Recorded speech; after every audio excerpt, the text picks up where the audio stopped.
Hello साथीहरू नमस्ते। टेक्नोटिप्स Nepal YouTube च्यानलमा यहाँहरू सबैलाई हार्दिक स्वागत गर्न चाहन्छु। नेपाली शेयर बजारसँग सम्बन्धित रहेर विभिन्न जानकारीहरूको सम्बन्धमा तपाईहरु समक्ष भिडियोहरू मार्फत जानकारीहरू दिने क्रममा आजको यस श्रृङ्खलामा पनि एउटा मैले जानकारीमूलक भिडियो लिएर उपस्थित भएको छु। अबको केही चरणमा केही समय पश्चात चाहिँ आइपिओहरूको लहर नै आउने अनुमान गरिएको छ र आजको यस भिडियोमा चाहिँ मैले खास गरी अबको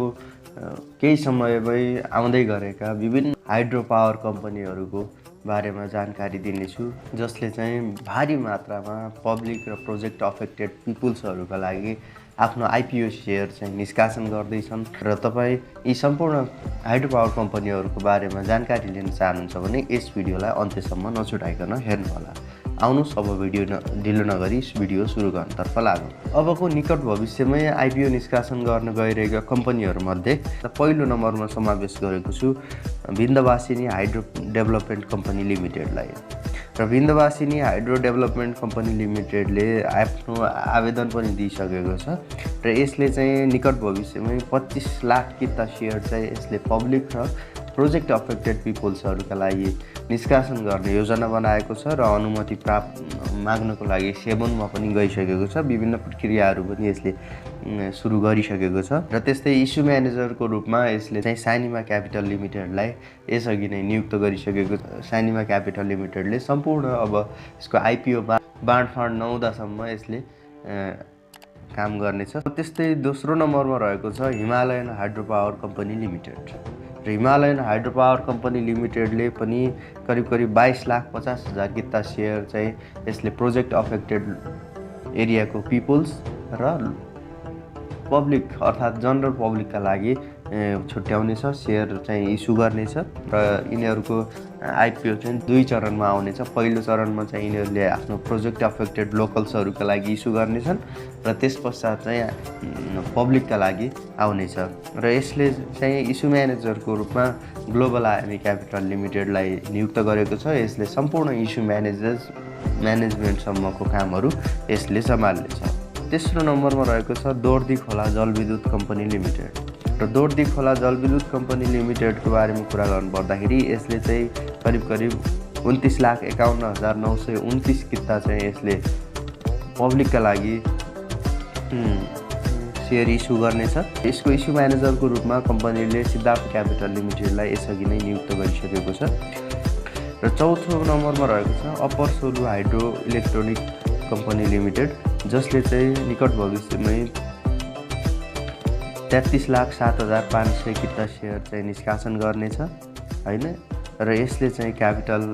इस्यु म्यानेजमेन्ट सम्बन्धी सम्पूर्ण कार्यहरू गर्नको लागि एनएमबी क्यापिटल लिमिटेडलाई यसअघि नै हायर गरिसकेको छ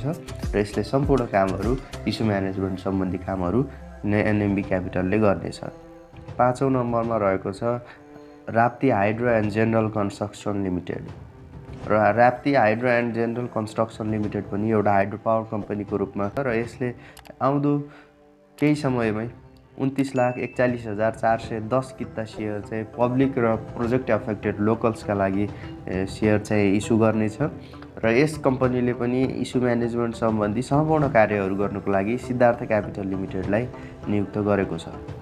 हामी 6औं नम्बरमा तर्फ लाग्दैछौँ सयपत्री हाइड्रो पावर लिमिटेडतर्फ र सयपत्री हाइड्रो पावर लिमिटेडले करिब 9 लाख किता शेयर चाहिँ इस्यु गर्नेछ र यो चाहिँ पब्लिक र प्रोजेक्ट अफेक्टेड लोकल्स दुवैका लागि हुनेछ र यस सम्बन्धी आइपिओ निष्कासन र बाँडफाँड सम्बन्धी सम्पूर्ण कार्यहरू गर्नको लागि यसले एनआइबिएल एस क्यापिटल लिमिटेडलाई नियुक्त गरिसकेको छ र त्यस्तै 7औं नम्बरमा रहेको छ upper Hewakhola hydro power company limited करिब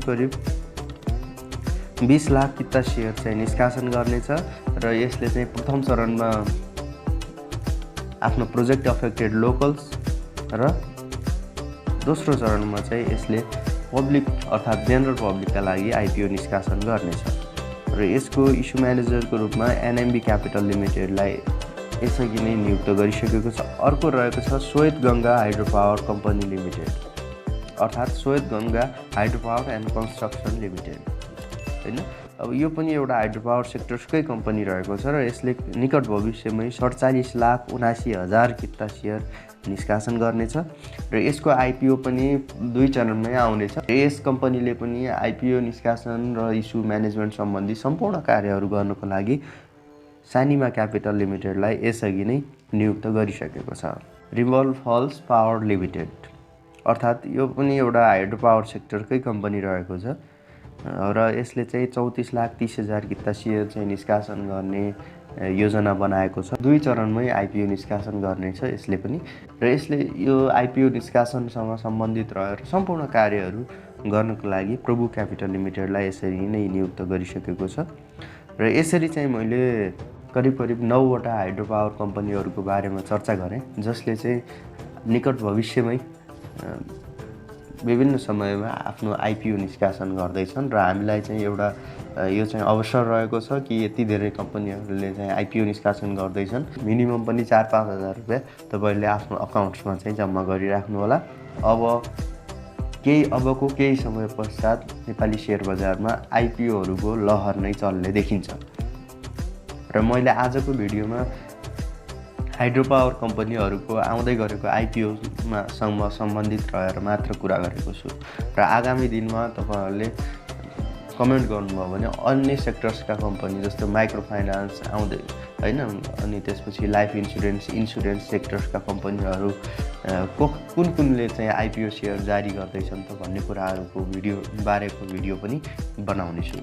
त्यसैले हाम्रो च्यानललाई सब्स्क्राइब गर्न चाहिँ नभुल्नु होला र केही सल्लाह सुझाव भए हाम्रो कमेन्ट बक्समा कमेन्ट गर्नु होला भन्दै आजको यस भिडियोबाट बिदा माग्न चाहे। हवस् त, नमस्ते।